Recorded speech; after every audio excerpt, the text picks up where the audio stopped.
जय जगन्नाथ जय माँ मनसा आपण समस्त को मोर ये चैनल को स्वागतम। आसतु आज आम पूरा रेस्टोरेंट स्टाइल छोले भटूरे बनैबा। देखंतु पूरा सॉफ्ट एवं खायापाई मध्य बहुत सुंदर। छोले प्रस्तुत पाई प्रथमे मु 6 ରୁ 7 घंटा पाई छोले को बतुरई रखी देइथिली। देखंतु छोले भले भाव में बतुरई जाइछि। तापर प्रेसर रे सबु छोले एवं गोटे कप पानी आधा चामच हलदी गुंड स्वाद अनुसार लुण देई 5टी सीटी आसिया पर्यंत छाड़ीदेबा।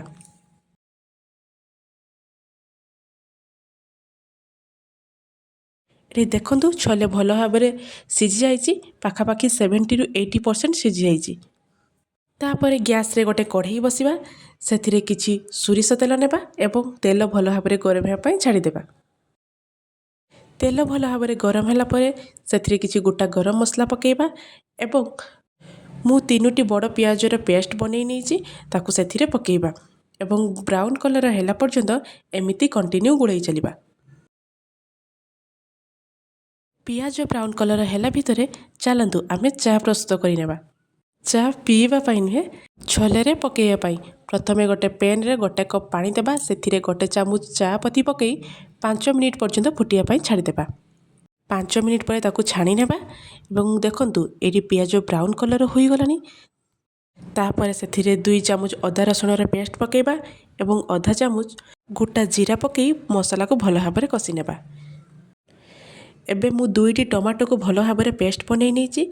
सेही मसला रे टमाटो पेस्ट पकेइबा एवं मसला को भल भाव में कषि नेबा जेमिति कि मसला रु कंचालिया बास्नाटी पळेइबो।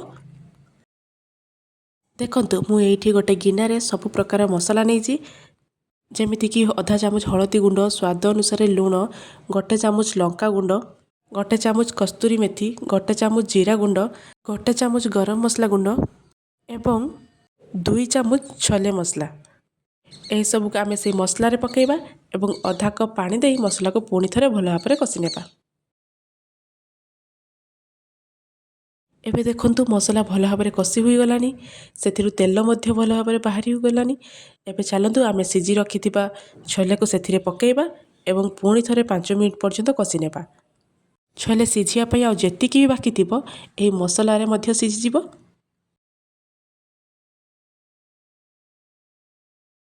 एठी देखंतु छोले सिझिया बेले जो पानी बाहरी थिला सेही पानी को मध्य सेथिरे देई भल भाव में मु फुटिया पई छाड़ी देली।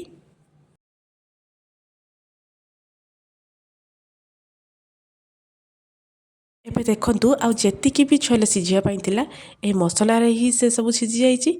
तापर आमे जो चा बनै रखिथिले से चा पानी को आमे सेथिरे पकेइबा। पुणी थरे लो फ्लेम रे आमे 5 मिनिट पर्यंत फुटिया पई छाड़ी देबा। देखंतु एबे आमे छोले रेडी। सेथिरे किछि कटा कंचा लंका किछि धनिया पत्र एवं किछि कटा अदा पकेइबा। शेष रे अल्प तेल गरम करी सेथिरे पकेई एबे गोटे प्लेट को बाहर करि आनिबा। एबे तो आमे छोले रेडी। चलंतु भटरे पई प्रिपेयर करिबा।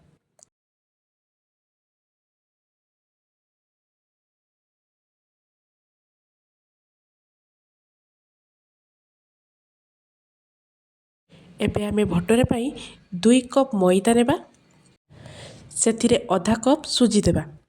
सेथिरे स्वाद अनुसार लुण गोटे छोट चामच चीनी half tea spoon baking powder एवं बेकिंग सोडा ए सब को दे आमे भल भाव में प्रथमे गुळेई नेबा।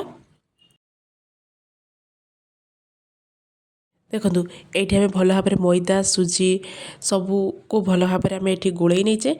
तापर सेथिरे आधा कप आमे दही देबा एवं दही सह मैदा को भल भाव में गुळेई देबा।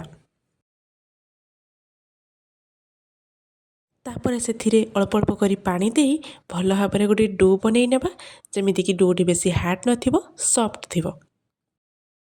देखंतु डोटी केमिति भाव में अछि जेमिति एमिति हाथ रे लागि जाउथबो एवं सेथिरे 2 चामच रिफाइन तेल देबा एवं भल भाव में एमिति गुळेई चलिबा। देखंतु मु केमिति भाव में जूर जूर करी कचाड़ी मैदार डो को गुलाउची।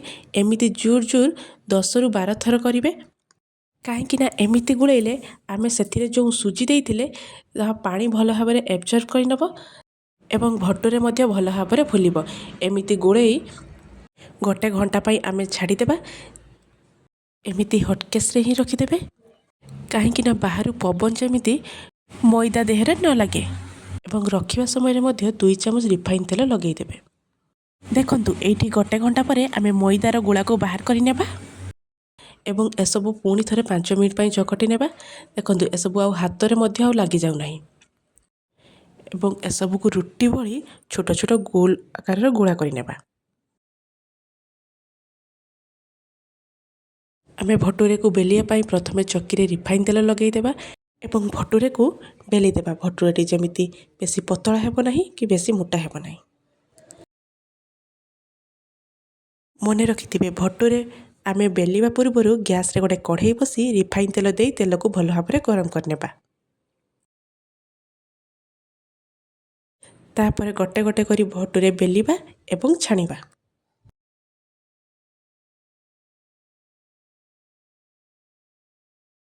देखंतु तेल भल भाव गरम हो गलानी से भटूरे को पकेबा एमिति ऊपर ऊपर टिके प्रेस करबा।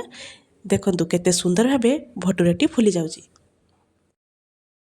एवं गोटे साइड ब्राउन कलर हैला परे आ गोटे साइड को आमे उलटाई देबा। एबे गोटे प्लेट को बाहर करी आनिबा। सेम प्रोसेस रे आमे आउ भटूरे गुडी को मध्य सेमिति छानिबा। देखंतु केते सुंदर फुली जाउची। जदि आज मोर वीडियो आपनको भल लागि थाई तेबे मो चैनल को लाइक शेयर सब्सक्राइब करबा को जमा भी भूलिबेनी एवं कमेंट रे जणैबे मोर ए रेसिपीटी आपण मानकु केमिति लागिला। एवं किछि आलू को मध्य लूण हळदी गुंड गोळई भल भाव छाणी आनी। एबे गोटे प्लेट रे छोले को बाहर करी आनिबा। सेथिरे किछि कटा प्याज देबा छणा आलू देबा एवं प्लेट रे भटूरे सह किछि आचार देबा। एमिति थरे बनांतु एवं टेस्ट करंतु केमिति लागिला। Thank you.